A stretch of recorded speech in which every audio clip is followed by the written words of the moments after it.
Presentar a mí este día martes, ¿ya?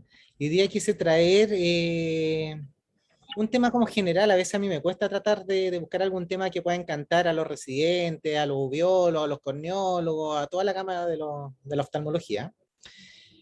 Entonces me quise referir ahora a lo básico, tratar de buscarle la novedad, algo que puede parecer un poquito más simple, que uno de los músculos extraoculares, el recto lateral, y hacer una especie de pequeña monografía sobre el recto lateral, y así atravesar desde el estrabismo y quizás tomar un poquito de neurooftalmología también, ¿ya? Entonces esta presentación la voy a dividir en 4 partes. La primera, revisar un poco sobre la anatomía del recto lateral y sobre las novedades que pueden haber respecto a este músculo. Ver qué pasa con la inervación de este músculo, qué pasa cuando al recto lateral se le apaga la luz y perdemos la inervación por el sexto par. También qué consecuencias puede tener una malposición del recto lateral a nivel de la órbita. Y finalmente también revisar sobre algunos usos y cómo podemos ocupar el recto lateral como un aliado en distintos tipos de estrabismo y referirnos un poquito a la terapéutica con el recto lateral como objetivo de nuestro tratamiento. Entonces, en primer lugar, para revisar algo sobre la anatomía, quiero referirme sobre las generalidades de los músculos extraoculares. Los músculos extraoculares son músculos súper especiales en la medida que tienen un rol que es único, que son unos movimientos tan exactos que tenemos que estar ocupándonos en el día a día para las sácadas y fijar objetos, o para hacer una buena complementación con el sistema vestibular y no estar cayéndonos, etcétera. Y eso hace que los músculos extraoculares tengan algunas características tanto anatómicas, fisiológicas y moleculares que lo hacen especiales y distintos al resto de los músculos estriados. Y estas como adaptaciones, estas especializaciones se deben también a la demanda especializadas que se les pone sobre estos músculos, que son las posiciones tónicas, mantener contractura, hacer movimientos conjugados, hacer movimientos de emergencia, hacer versiones, etcétera. Y es así como los músculos extraoculares tienen dos caras. Tiene una cara orbitaria, que a nivel de fibras musculares es distinta en densidad y característica a la cara global, o sea, la que va hacia adentro en el fondo del cono. Y eso permite diferenciar estas dos capas, donde las características de las miofibras son distintas. Algunas tienen fibras que son de contracción más lenta, algunas que son de contracción rápida, algunas que siempre están contraídas en forma tónica, y eso nos permite hacer movimientos muy exactos a nivel dentro de la órbita, y también recibir los estímulos corticales para los movimientos que necesitemos.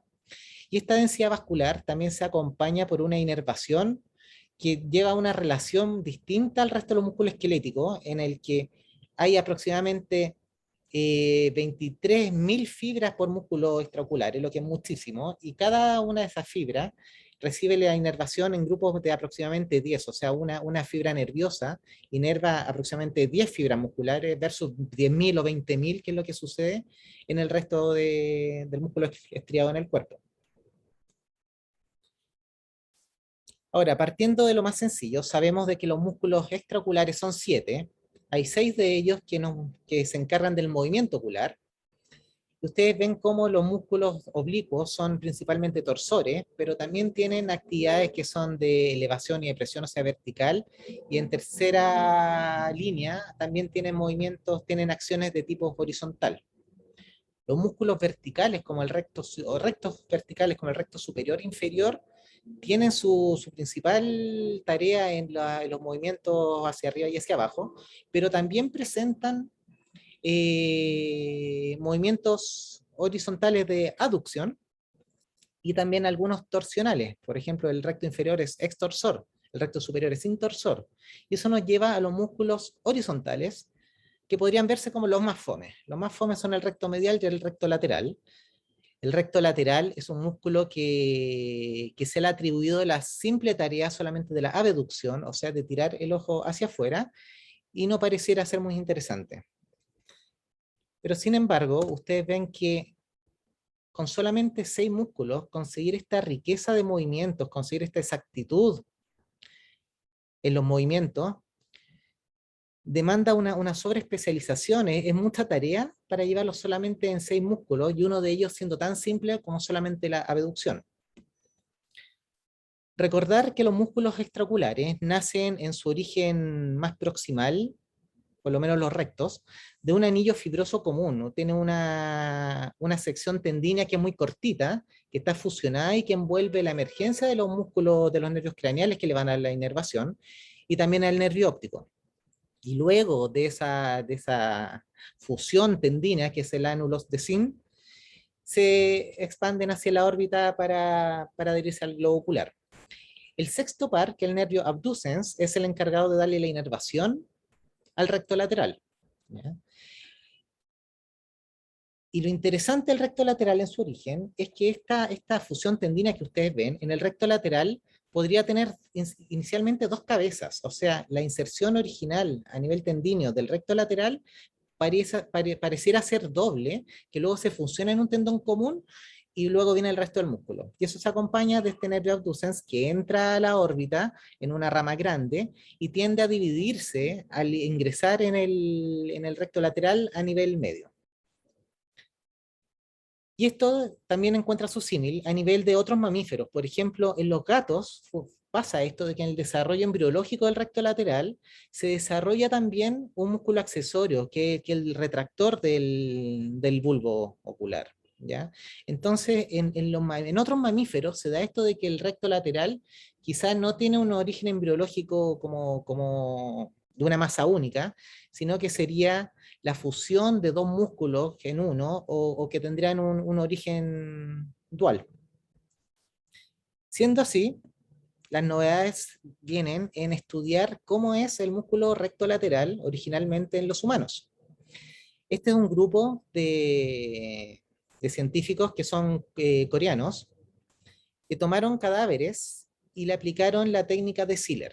La técnica de Sealer es una técnica que es súper interesante porque lo que hace es transparentar todos los tejidos que no sean nerviosos. ¿Ya? Se transparenta el músculo, se transparenta el tendón, se transparentan el tejido conectivo. Y logra teñir los nervios en forma tan exacta de que uno puede ver las arborizaciones, puede ver las bifurcaciones y puede ver la anatomía dentro del músculo. Esta técnica tiene una ventaja tremenda de que el músculo se puede manejar como una pieza completa, no hay que cortarlo, uno no daña el músculo. Entonces, estos autores hicieron varias mediciones en el recto lateral.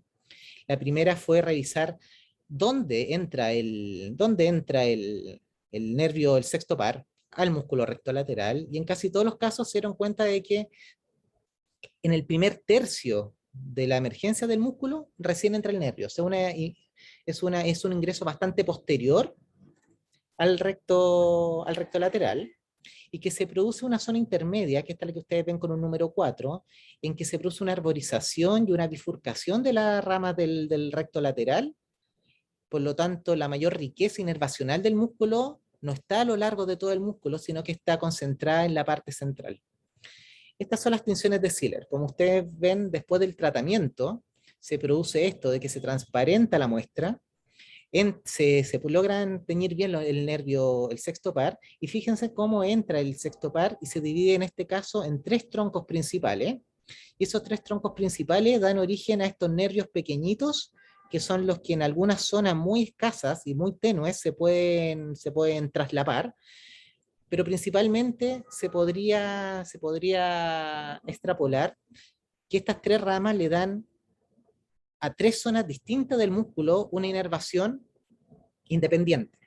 ¿Ya? Ahora, ¿qué pasa con el resto del músculo? El resto del músculo recibe hacia anterior estas proyecciones muy finas de esta zona más densa, que le da la contractilidad a la parte anterior y más cerca de la parte tendínea anterior. Hay que recordar que el músculo recto lateral es un músculo en que gran parte es tendón. Entonces la parte muscular queda inervada por esta trama intensa, separada entre ellas, con un traslape muy fino y con proyecciones anteriores, que son las que le dan la contractilidad al músculo a nivel global. Este trabajo también había sido planteado por otros autores previamente, en que las fotos no quedaron tan bonitas, pero también vieron de que el nervio abducens central recto lateral se divide en troncos. Estos troncos a su vez separan el músculo en una zona que ellos definieron como una zona superior del músculo recto lateral, media independiente a la relación y al efecto inferior del mismo recto lateral. En algunos casos se encontraban 3 troncos, en algunos casos se encontraban 2 troncos solamente. Pero eso tiene una variación también a nivel poblacional. Es así como encontramos que en los paneles superiores vemos que en este recto lateral el nervio entra, se transforma en bifurcaciones débiles solamente, o sea que en verdad no habría una segmentación a nivel de la inervación del sexto par. Lo más frecuente que encontraron es que sean 2 troncos grandes que deben una inervación independiente al ápice superior y al segmento inferior del recto lateral, con una contractilidad algo independiente, porque solamente las zonas de traslape son menores. 3 troncos, o incluso 2 troncos y un accesorio para una parte más,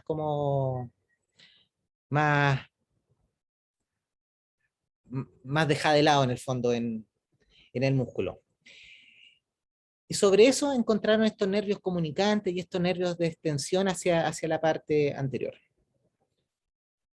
Por lo tanto, si comparamos la inervación del recto lateral y lo comparamos con otros músculos, como por ejemplo en este esquema, como en el gastrocnemio, por ejemplo, vemos que al gastrocnemio entra un tronco y se divide solamente en ramas, como el símil de un árbol, mientras que en el recto lateral ingresa el nervio y se genera una comunicación y una inervación a modo de las raíces de un árbol, muy ricas en inervación y separando en el fondo dos segmentos del músculo. Ahora, por qué sería importante conocer esto y traerlo a colación, sobre todo si es que hay presentes mis colegas especialistas en estrabismo? Es porque cuando nosotros queremos hacer una denervación química, por ejemplo en el Botox, la verdad es que debiéramos tratar de apuntar a la zona más rica en inervación, que como lo demuestran estos trabajos anatómicos, sería más que nada en el primer tercio y hasta quizás la mitad máximo del músculo recto lateral desde su inserción. O sea, nosotros inyecciones que ponemos a veces cuando hacemos una cirugía de Botox en el recto lateral y ponemos el Botox en la parte más anterior o donde empezamos a ver el músculo, la verdad es que quizás debiéramos apuntar un poquito más atrás donde van a haber la mayor cantidad de neurotransmisores que podamos bloquear con la toxina botulínica y apuntar un poquito más a posterior. O sea, esto podría tener una implicancia terapéutica en mejorar los resultados del Botox en el recto lateral, que la verdad a mí nunca me han convencido y nunca me ha ido tan bien con un Botox en el recto lateral, a menos que le estemos mirando directamente en alguna cirugía con la conjuntiva abierta. Pero también esto tiene una implicancia clínica bastante interesante, y es porque en pacientes que se presentan con parálisis del sexto par, a veces quedamos un poquito con la duda cuando aparecen ángulos verticales. Si el recto lateral es un músculo eminentemente horizontal, eminentemente abductor, ¿por qué no aparecen de repente en las parálisis pequeños movimientos de estrabismo vertical? Y eso podría dar cuenta de que en algunos casos quizás por inflamación o por insultos metabólicos o vasculares, se afecte más un segmento que otro de esta compartimentalización que tiene a nivel nervioso el recto lateral. Y es así como se ha planteado de que existiría un síndrome compartimental del recto lateral superior, según qué rama de este nervio abducens bifurcado y separado en acción se afecta. Entonces, en este trabajo, reclutaron a 20 sujetos sanos, reclutaron a 18 pacientes que tenían una parálisis de larga data del sexto par unilateral y le hicieron resonancia magnética comparativa. Y específicamente para este trabajo ocuparon estos coils de superficie que da una visión muy, muy rica y muy detallada de la resonancia a nivel de los músculos extraoculares. Y lo que encontraron es que en algunos casos de parálisis crónica del recto lateral, ustedes ven cómo los músculos extraoculares tienen un volumen bastante importante, pero en el músculo que está atrofiado ya por la parálisis, el recto lateral está globalmente disminuido, está globalmente adelgazado, comparado con el contralateral. Sin embargo, en algunos pacientes con estas parálisis crónicas encontraron que solamente un segmento, solamente una parte del recto lateral se iba a la atrofia y otra parte sí gozaba de un poquito mayor volumen. Por lo que se plantearía de que en estos casos en que hay una atrofia segmentaria del recto lateral, sería solamente uno de los dos compartimientos el que sufrió el insulto a nivel nervioso y determinaría quizá en una parálisis, quizá una paresia más que nada, quizá aquí aparecen los movimientos verticales, porque habría acción y había músculo remanente con una inervación funcional. Y esto no lo encontraron en pocos pacientes. De los 18 pacientes que evaluaron, en por lo menos un tercio encontraron en que la atrofia del recto lateral no era completa, sino que en estos estudios de resonancia se podía vislumbrar de que era parte del recto lateral la que sufría mayor compromiso. Y coincidentemente en estos pacientes, en todos los casos, se dio en que el segmento superior del recto lateral se atrofiaba más que el inferior, con alteraciones en volumen, como ustedes ven, muy significativas, y plantea esta nueva mirada a la parálisis del sexto par, pero también esta nueva mirada a cuál sería la acción del recto lateral, porque si el recto lateral presenta esta compartimentalización, para algo debiera ser. Hay evidencia anatómica, hay evidencia funcional de la compartimentalización, y podría ser que el recto lateral en estas fibras a nivel mínimo dé cuenta también de movimientos torsionales en el fondo cuando hay una rica comunicación con el sistema vestibular. Hay movimientos que son muy, muy leves de rotación y quizás la contracción de uno u otro polo ayudaría en este ajuste fino a nivel de movimientos cicloverticales también. ¿Ya? Eh, o sea, el recto lateral podría funcionar como dos músculos muy cercanos en movimientos de rotación ocular y eso también lo haría susceptible a compromiso segmentario. Ahora, sobre la segunda parte, yo quiero hablar un poco sobre inervación aplicada del recto lateral. Y aquí el protagonista va a ser el nervio abducens, el sexto par cranealo, que es el nervio craneal que representa el recorrido subaracnoideo más largo de todos los nervios craneales de los músculos extraoculares. Inerva en forma exclusiva al músculo recto lateral, y por lo tanto en este largo recorrido quizá podríamos encontrar que según el segmento afectado podría tener un valor localizatorio. El nervio abducens se puede afectar por neoplasias, por fenómenos isquémicos, por traumatismo, pueden sufrir el efecto de una aneurisma ya sea por compresión o por hemorragia, o podemos nunca encontrar qué le pasó al nervio abducens y tener una parálisis del recto lateral sin saber por qué sucedió. Y este esquema a mí me gusta bastante porque muestra cómo es el tremendo recorrido del nervio abducens desde que nace a nivel del tronco encefálico, con íntima relación con el colículo y la vuelta que da el séptimo par craneal, cómo sale a nivel anterior a través del tronco encefálico en forma descendente y luego da este ascenso que determina que cuando quiera entrar a la órbita y quiera entrar a través del seno cavernoso, haga un quiebre de casi 90 grados para ir a inervar el recto lateral. Y en este quiebre hay una serie de estructuras, hasta el seno cavernoso, y acá hay un ligamento que es muy importante que da cuenta del canal de Dorelo. El canal del Dorelo es una zona muy pequeñita por donde atraviesa el nervio abducens y que da un soporte tanto meningio como óseo para el nervio óptico en esta zona. Siendo así, con un recorrido tan largo, podemos dividir el sexto par en 5 segmentos, y si cada segmento va a dar una semiología distinta, podemos hablar de los 6 síndromes del sexto par. Entonces, si el sexto par se afecta en el tronco encefálico, podemos hablar del síndrome del tronco encefálico del sexto par. Podemos tener un síndrome secundario a su afectación en hipertensión endocraniana, Podemos tener afectación cuando empieza este ascenso por el clivus y llega y pasa por el petroso, y podemos tener el síndrome del petroso. Podemos, esto ya más conocido, ver cómo se afecta a nivel del seno cavernoso.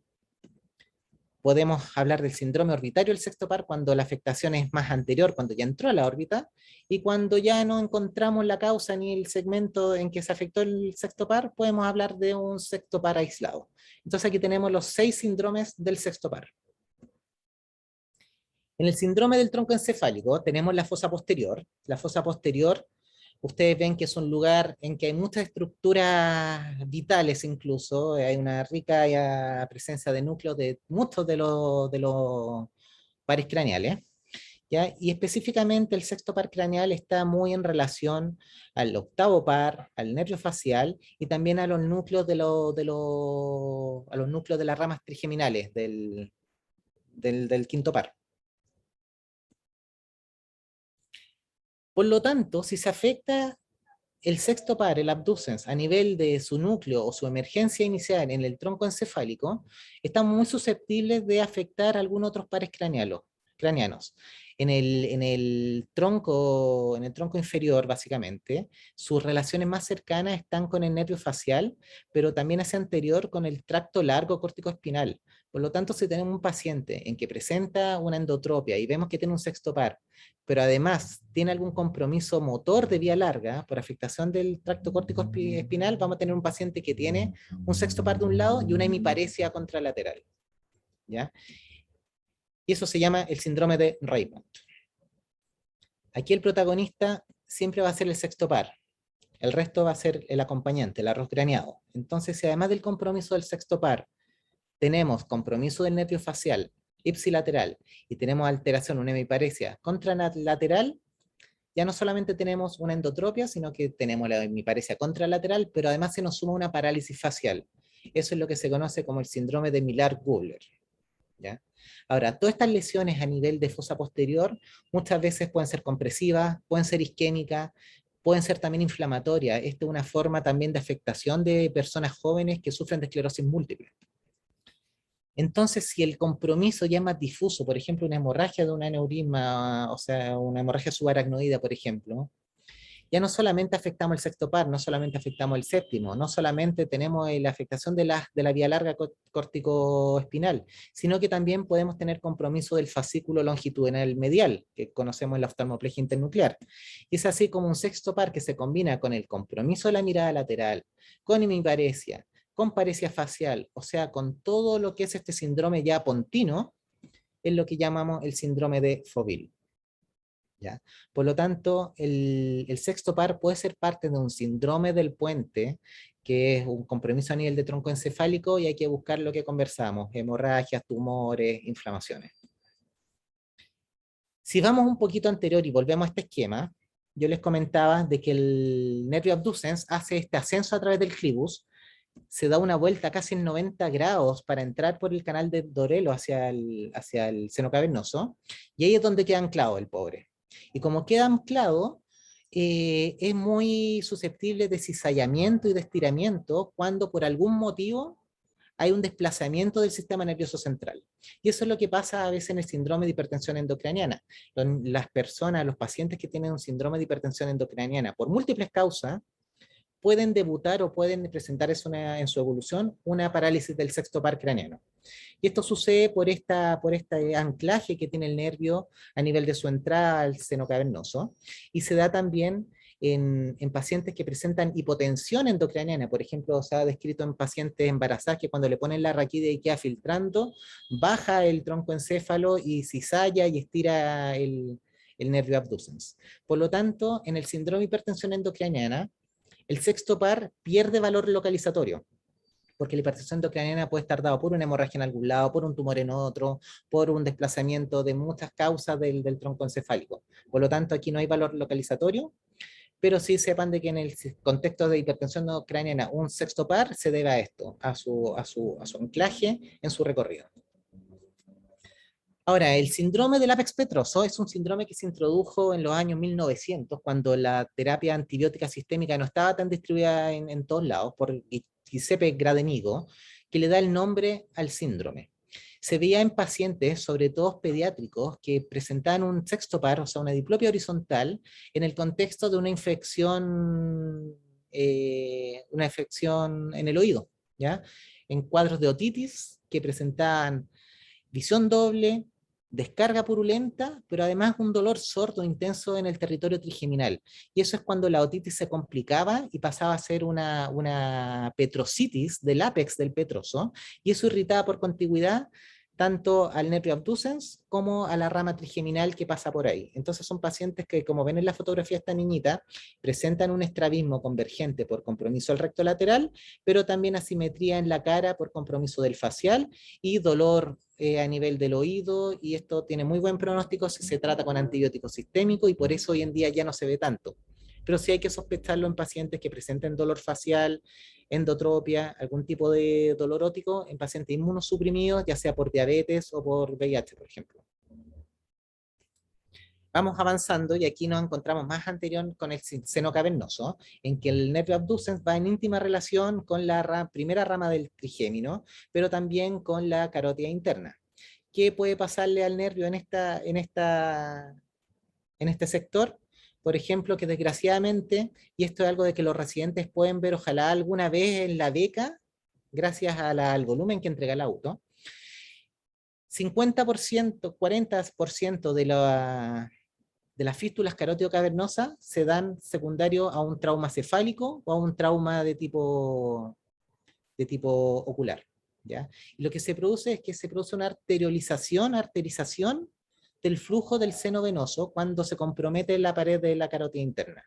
Entonces aumentan los flujos de presión y se ingurgita el globo ocular, se ingurgita los vasos epiesclerales, pasa esto que conocemos de que hay una proptosis tremenda, pero también cae el nervio óptico por esta posición que tiene el nervio abducens por esta posición que tiene en el seno cavernoso.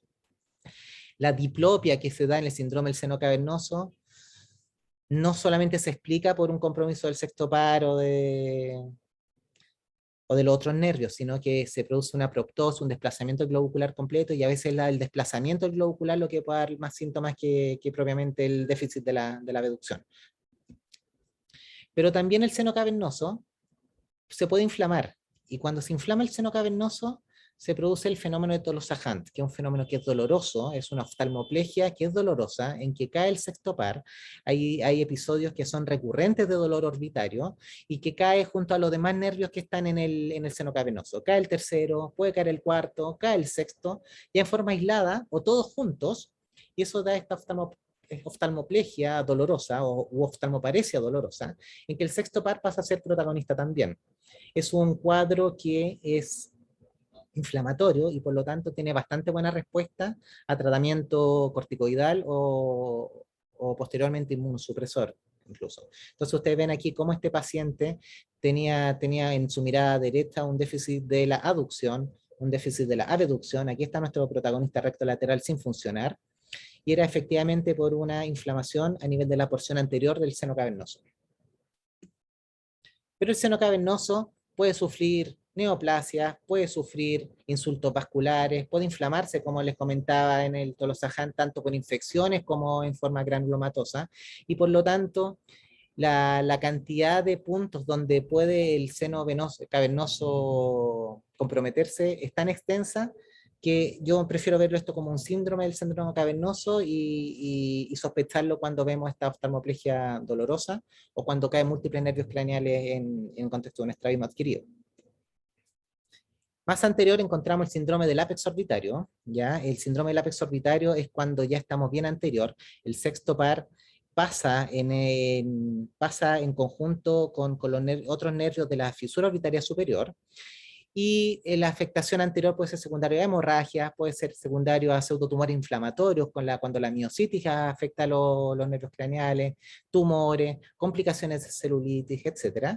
Y cae el recto lateral, además de los nervios adyacentes. Y se puede diferenciar en teoría el síndrome del ápex orbitario con el síndrome de la fisura orbitaria superior, en que el nervio óptico pasa en forma separada por el interior del canal. Entonces, Si es que hay afectación de la agudeza visual o no, nos da una pista si es un síndrome del ápex orbitario o si es un síndrome de la fisura superior, donde la agudeza visual podría estar conservada. Y el último, sexto síndrome del sexto par, es el sexto par aislado, que se da en pacientes sin otro déficit neurológico, con que puedan tener factores de riesgo cardiovascular. Se puede dar en niños asociados a infecciones virales, un sexto par que puede ser incluso recurrente cuando los pacientes en edad pediátrica se vacunan y cada vez que se vacunan nacen una endotropia, se ha atribuido a vacunas. Y también hay un fenómeno que es un sexto par recurrente, benigno en los niños, que cada cierto tiempo se resfrían o pasa algo y se les va el ojo a la endotropia y después se les pasa. Pero este sexto par aislado debemos responsablemente sospecharlo cuando ya hayamos descartado los otros 5 síndromes previos que conversamos y los grandes simuladores de un sexto par también, como lo son la enfermedad distiroidea, la miastenia gravis, síndromes de disinervación craneal como los síndromes de Duane's, espasmos del reflejo acomodativo, fracturas, etc. Pero siempre hay que tener en mente en los simuladores este largo trayecto del sexto par. Y finalmente, ¿qué pasa cuando el sexto par se sufre solo? Son las mismas conclusiones que conversamos, salir el sexto par en recorrido, cada recorrido, cada segmento nos da un síndrome distinto, buscar activamente el compromiso neurológico de otros pares y tener un alto nivel de sospecha clínica. En tercer lugar, quiero hablarles sobre la importancia del recto lateral, de la posición del recto lateral. Sabemos de que con la edad hay muchos tejidos que van degenerando, muchos caídos que pierden elasticidad, tejidos que tienden a caer. Y la órbita no está ajeno a eso. Últimamente, en los últimos años, se ha conversado mucho sobre el sistema de poleas a nivel orbitario, que sería el origen funcional de los músculos extraoculares. El sistema de poleas es un sistema que envuelve a los distintos músculos extraoculares, le da su origen funcional, y está compuesto por colágeno, y está compuesto también por músculo liso, que le dan envolturas y coberturas, le dan las vainas a los distintos músculos extraoculares. La más importante, ustedes ven acá abajo, es la banda que une el recto inferior con el recto medio, que es bien oscurito, porque está lleno de músculo liso, y la banda entre el recto lateral y el recto superior, que es un poquito más difuso, está menos azulito, porque tiene menos músculo liso, tiene más colágeno, y por lo tanto es la que es susceptible de sufrir en el proceso de envejecimiento. ¿Qué pasa? Empieza a degenerar, se estira o eventualmente se puede romper. Ustedes ven aquí cómo hay una banda sana en un paciente más joven y cómo con el tiempo va degenerando, se puede romper, se puede estirar, y eso determina de que el músculo recto lateral caiga, cambie su posición, cambie incluso su relación con el globo ocular, se inclina hacia la oreja, y eso tiene consecuencias funcionales, y es lo que se conoce como el síndrome del sagging eye. ¿Qué es lo que sucede? Se desplaza a inferior el recto lateral, y una de las causas de diplopia en el adulto mayor, y una de las causas importantes de diplopia en el adulto mayor. ¿Por qué? Porque el recto lateral empieza a perder su función, porque perdió su posición. Entonces, al estar hipofuncionante, el paciente puede presentar una endotropia que es mayor de lejos que de cerca. O sea, estos son pacientes que se presentan con una diplopia para la distancia, o en algunos casos también, como el músculo recto lateral bajó, se produce en pequeñas alturas. ¿Ya? Ahora, este grupo buscó la prevalencia de este síndrome del sagging eye en una serie de pacientes mayores de 45 años, y encontraron que es una de las más grandes causas de diplopia en los adultos. ¿Ya? Ellos revisaron diagnósticos previos que antes se llamaban parálisis de la divergencia o hipertropias seniles, tenían distintos nombres y los juntaron, buscaron bien el diagnóstico y lo atribuyeron al sagging eye syndrome. Y vieron que al menos un tercio en su logística de 950 pacientes, al menos un tercio, era la diplopia producto de esta degeneración de las poleas y de la separación del recto lateral del globo ocular. Y que la prevalencia del sagging eye syndrome aumentaba en la medida que aumentaban los años. O sea, a mayor edad era más probable de que la diplopia sea secundaria a esta degeneración en las poleas. La verdad es que después, aprovechando la presencia de los doctores Villaseca, López, la doctora Pérez, me gustaría que me dieran su impresión, porque nuestro poli de estrabismo a mí no me parece que sea nuestra primera causa de diplopia, pero acá es interesante ver que sí en esta tremenda casuística. Y se da en pacientes más añosos. Entonces va asociado también, y esto es muy útil, a algunas características faciales que nos podrían hacer sospechar de que el estrabismo de un adulto mayor no es secundario a algo neurológico, no es secundario a un tumor, sino que quizás es secundario a degeneración de los tejidos. Por ejemplo, los pacientes con el Saginay syndrome presentan estos surcos más profundos a nivel orbitario, presentan esta caída a nivel del plato tarsal. Tony, ya. Y también tosis aponeurótica, a diferencia de este paciente que no tiene un estrabismo de este tipo, que ustedes ven que tiene una mirada más fresca y tejido más en posición. Entonces es útil en estos pacientes revisar la distancia al margen inferior, ver si es que tienen presencia de tosis aponeurótica, ver al paciente en sus facies en el conjunto. Y por ejemplo, aquí yo les traigo a esta paciente que tiene una endotropia adquirida. Esta paciente tuvo un estrabismo que fue aumentando durante los años. Ustedes ven que una señora que cae dentro del rango etario del Saginay, pero tiene una mirada bastante buena. Yo no le veo los surcos orbitarios, yo veo de que no hay una tosis importante, pero en la motilidad ustedes ven que evidentemente tiene una endotropia, con un déficit de la elevación y también un déficit de la abducción. Pero en la historia aparece que esta señora, que presenta además una catarata nuclear en el ojo derecho, ya es pseudofáquica en el ojo izquierdo, y al revisar el cálculo en lente, presenta un largo axial tremendo del ojo derecho, tiene un tremendo ojo, mientras que en el ojo izquierdo tiene un largo axial normal, o sea, una paciente que tiene una gran anisometropía con una alta miopía en el ojo derecho. Y es aquí donde pasamos a otro tema, que es distinto al Saginay, pero que es la endotropia progresiva asociada a la miopía, que es un cuadro que casi exclusivamente vemos en los altos miopes, que se produce una endotropia, que puede ser incluso de gran ángulo, con déficit de la abducción, con déficit de la elevación del ojo comprometido, y puede caer dentro de lo que en algún momento se conoció también como strabismus fixus, que es cuando el ojo ya definitivamente se mete ahí a medial y pierde toda su motilidad. Y aquí vale la pena recordar también un poquito de la historia, que el Strabismus fixus fue motivo de publicación y estudio de un eminente del servicio en estrabismo, que es el doctor Alfredo Villaseca, del Departamento de Oftalmología del Hospital del Salvador. Y aquí yo les traigo también un reciclaje de una presentación que hice el 2003 en el curso del Salvador, buscando estimularlos también a que ojalá ya empecemos a retomar los cursos presenciales, que son muy entretenidos en la unidad. ¿Y qué pasa en estos altos miopes? Se estudiaron con resonancias de órbita y vieron de que producto de la alta miopía hay un desplazamiento del recto lateral hacia inferior. Se cae el recto lateral, el recto superior se desplaza hacia nasal y eso hace que pierdan efectividad y pierdan fuerza. Esto se vio en distintos estudios con resonancia magnética, en que la alta miopía, el tamaño del globo ocular, determina una luxación a nivel como de la banda, y separa los músculos y por eso el ojo se va hacia la endotropia y se va hacia inferior.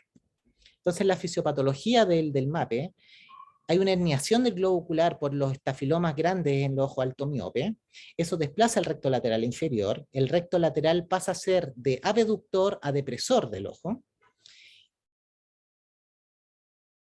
y hay un desplazamiento del recto superior hacia nasal, por lo tanto pasa de ser un elevador a un aductor. Por eso estos pacientes presentan una endohipotropia importante. ¿Cómo lo arreglamos? Se han planteado distintas cirugías.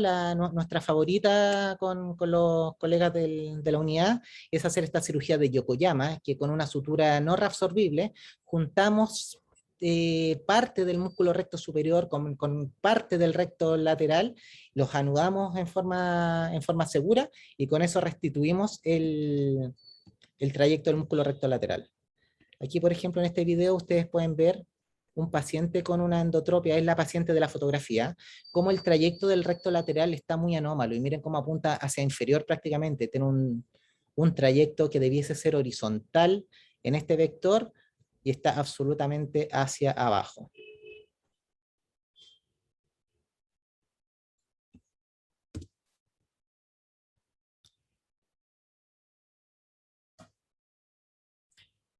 En forma consecuente, el recto superior presenta también un desplazamiento, en vez de vertical, ustedes ven cómo está desplazado hacia nasal. Entonces tiene caído el recto lateral y nasalizado el recto superior, y eso explica la gran endotropia de esta señora. ¿Qué se hizo? Con una sutura de Mercilen, se aseguró parte del recto lateral,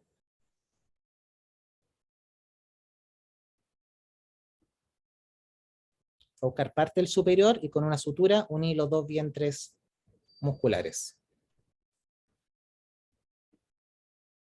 Ahí ustedes ven cómo se restituye un poquito ya el trayecto del recto superior y del recto lateral. Esta es una sutura que se pone bien posterior, por lo menos a 12 o 14 milímetros desde la inserción. Y como solo con eso, el ojo se centra bastante. Y eso se acompañó de un muy buen resultado postoperatorio en esta paciente, en que le hicimos esta cirugía que se llama cirugía de Yokoyama. Pero hay algunos cuadros que son los que llamamos con mucho cariño los mapitos, en que esta señora, por ejemplo, tenía una endotropia más pequeña, de unos 20 prismas solamente, alta miope también, candidata a ICL, pero al buscar el recto lateral también encontramos que tiene este desplazamiento.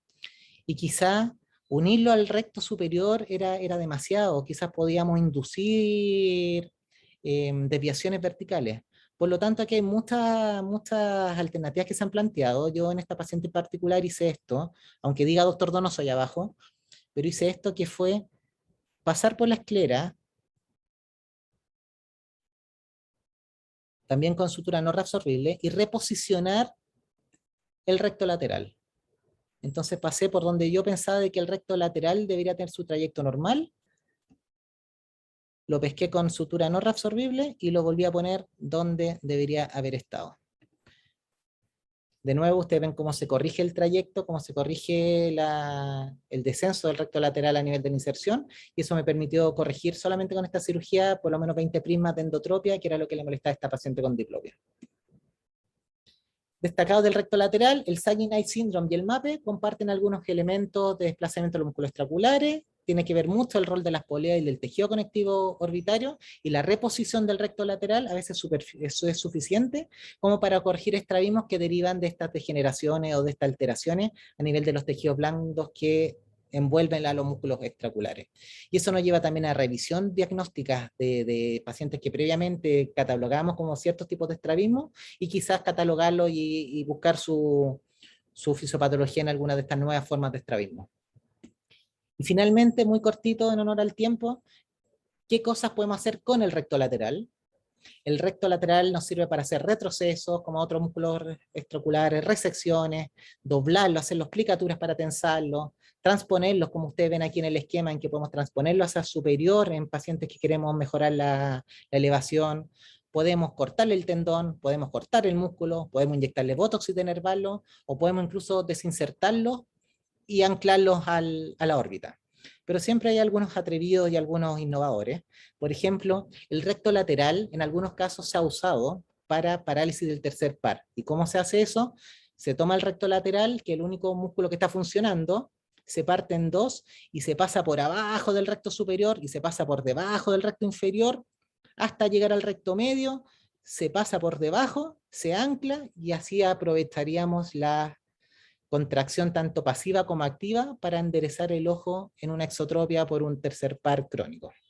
Ustedes ven aquí un tremendo resultado de esta cirugía, que la verdad yo no les creo mucho porque son músculos que son tensos, que no sé, a mí no creo que me dé para pasar un recto lateral por debajo del globo hasta el recto medio sin echarme una vorticosa o sin romper el músculo. Acá hay otro ejemplo de lo mismo, pero algo un poquito más real quizá, en que la transposición completa del recto lateral abierto pasa y abraza el nervio óptico y llega hasta el recto medial en su parte posterior para darle también fuerza y corregir un tercer par de tipo bilateral. También en estos pacientes que tenían síndrome de Duane, por ejemplo, ustedes ven cómo este paciente al mirar hacia la izquierda presenta un tremendo upshoot del ojo izquierdo, y cómo simplemente retrocediéndolo y cambiándole el torque al abrirlo en forma de Y, se corrige el chut y se mejora la elevación en esa posición de mirada. Y finalmente también podemos aprovechar esto de la anatomía aplicada del recto lateral y que pudiera tener estos compartimentos distintos, y estos son cirugías que se hacen desde antes de saberse esto, que son poner el recto lateral en forma inclinada, slanted, o sea, se escleropexia al polo superior a una distancia distinta del polo inferior según queramos corregir una incomitancia lejos cerca o si quisiéramos corregir una anisotropia, ya sea en B o en A. Así que el recto lateral da para mucho invento, da para usarlo. Y esa era la presentación y ojalá se pudieran interiorizar y conocer un poquito más este músculo que parece aburrido, pero da para mucho, que es el recto lateral. Muchas gracias.